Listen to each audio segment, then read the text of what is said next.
Ahoj, tady Honza Kulíšek a mám pro vás čerstvé novinky ze světa AI. Nedávno se dostala na povrch zpráva, že Zoom nahrává své videohovory proto, aby trénoval svoji umělou inteligenci. To, že Zoom nahrává hovory, je pouze první problém. Druhý problém je, že lidi při Zoom hovorech často píšou a v momentě, kdy píšou, tak ty zvuky jsou slyšet v mikrofonu. A vědci z britských univerzit vytrénovali model založený na strojovém učení, aby dokázali na základě těchto zvuků ze Zoom hovorů ukrást člověku hesla. Konkrétně to funguje tak, že člověk během Zoom hovoru píše na klávesnici a každá klávesa vydává trošku jiný zvuk. Na základě analýzy těchto zvuků dokázali z 95% přesností určit, jaká klávesa právě byla zmáčknutá.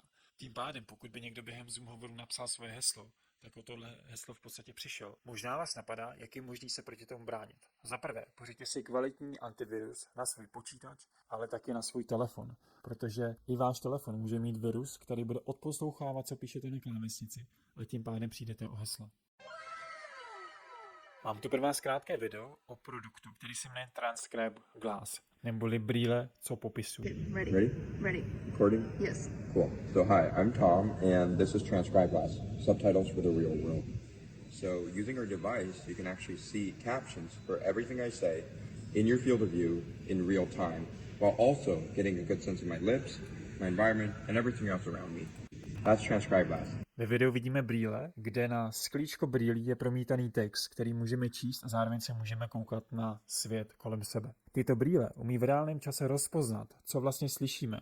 Dokáží nám dát titulky k reálnému světu. Transcribe Glass jsou výborný produkt, protože pokud někdo neslyší nebo slyší špatně, tak díky tomuhle produktu může vnímat svět a může se zapojit do komunikace. Tyhle brýle doslova boří bariéry v komunikaci. Pokud třeba neumíme tak dobře anglicky, tak nám pomůže, že zároveň slyšíme to, co člověk říká a vidíme v brýlích i text, takže můžeme lépe porozumět, co se děje kolem nás. A věřím, že to nebude trvat dlouho, ale vedle přepisu angličtiny do textu bude možné i překládat.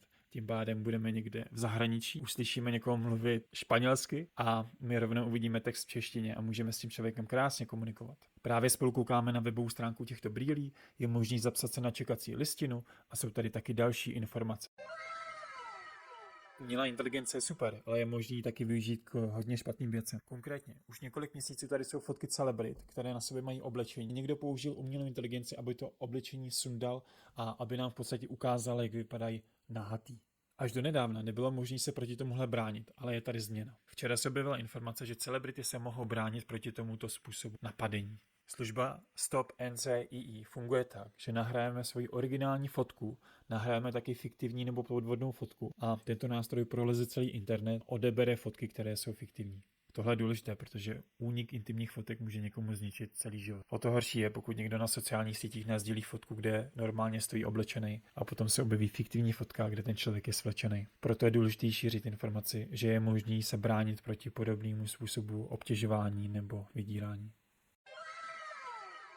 Konzultační společnost Boston Consulting Group se zeptala 13 000 zaměstnanců ze 18 států, jestli potřebují trénink na generativní umělou inteligenci. 85% respondentů jim řeklo, že školení na generativní inteligenci chtějí. Nicméně jenom 15% těchto zaměstnanců řeklo, že školení na generativní umělou inteligenci dostali. Každá společnost tohle téma řeší trošku jinak. Například konzultační společnost PwC nařídila všem svým zaměstnancům, aby se účastnili školení na umělou inteligenci. Tohle školení rozdělila do 3 různých úrovní. Některé společnosti nabízejí školení generativní umělé inteligence těm zaměstnancům, kteří o to mají zájem.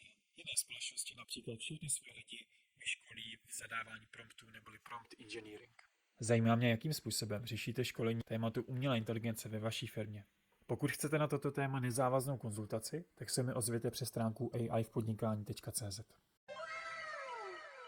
Zdraví máme jenom jedno a právě proto je důležité, co vám právě povím. Ve studii zjistili, že i když umělá inteligence byla přesnější než 2/3 radiologů, tak ti radiologové ji prostě neposlouchali a jejich výsledky se nezlepšily. Jestli nenajdeme způsob, jak radiologové a umělá inteligence můžou spolupracovat, tak prostě budeme muset ten úkol dát buď radiologovi nebo umělé inteligenci. Jak tady píše Honza Kulíšek, tak tohle je prostě škoda, protože svět, ve kterém spolupracuje člověk a umělá inteligence, je mnohem přijatelnější, než když něco děláme a potom to celý předáme umělé inteligenci, aby to dělala za nás a nemáme nad tím kontrolu. Zároveň jsme se bavili o tom, že jsou firmy, které celý náborový proces předali umělé inteligenci a vůbec do toho nezasahují, plně jí důvěřují. Já jenom doufám, že radiologové a umělá inteligence najdou společnou řeč, abychom si mohli užít to nejlepší z obou světů.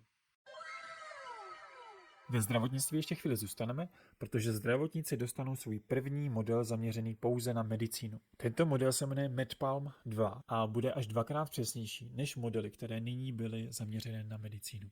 Proběhla studie, kde se porovnávaly odpovědi, které jsou od doktorů, tady vidíte v modrém napravo, anebo od MedPalm 2, ty jsou tady vlevo. A v 8 z 9 kategorií prostě tento model vyhrál na plný čáře. Jediná disciplína, ve které byli doktoři lepší, je, že vynechali více informací. Tím pádem dokázali stručněji a konkrétněji popsat, co se děje. Důležité je, že tento model MedPalm trénují samotní doktoři a samotní doktoři také procházejí jeho výsledky. MedPalm například umí klasifikovat obrázky a defekty na nich. Může se podívat na rentgen a říct nám, co na tom rentgenu vidí. Může se podívat na fotku kůže a říct nám, jestli máme určitý defekt nebo nemoc. Dokáže si taky projít genom, což je zápis naší genetické informace, a říct, jestli je tam něco špatného.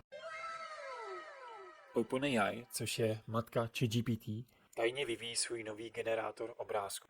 Tuto neveřejnou verzi používá přibližně 400 tvůrců a nejsou tam bezpečnostní pojistky, takže může tam být krev, může tam být sexuální obsah a tak dále. Tento generátor vytváří obrázky, které jsou velice detailní a přesné. Mají realistické světlo a realistické odrazy a také už zvládne dobře nakreslit ruku. Tady vidíte jeden z příkladů a je tam jasně vidět nápis Subway. S psaním textu nebo log měli například programy jako Midjourney velké problémy, ale tady vidíte, že je to tam v pohodě zobrazeno. Díky tomuto nástroji jsme o krok blíže k multimodalitě, což znamená, že my můžeme zaslat ChatGPT obrázek, ono rozpozná, co je na něm, anebo nám ChatGPT dokáže obrázek vygenerovat. Před pár měsíci byla senzace, že je tady práce prompt engineer nebo knihovník a ta práce má přibližně $350,000 jako svůj roční plat. To je v přepočtu 7,5 milionu korun. Jestli to chcete na měsíc, tak je to víc než 600,000 korun měsíčně.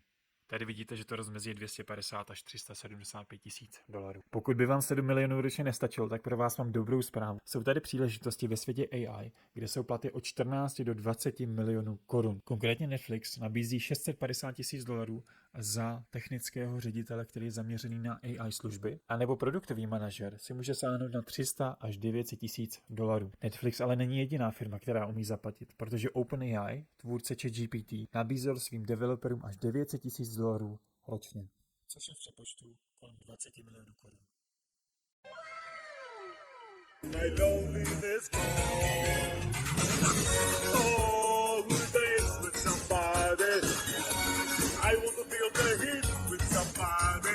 Pokud by vás zajímalo, co jsme právě viděli, tak je to využití 2 technologií.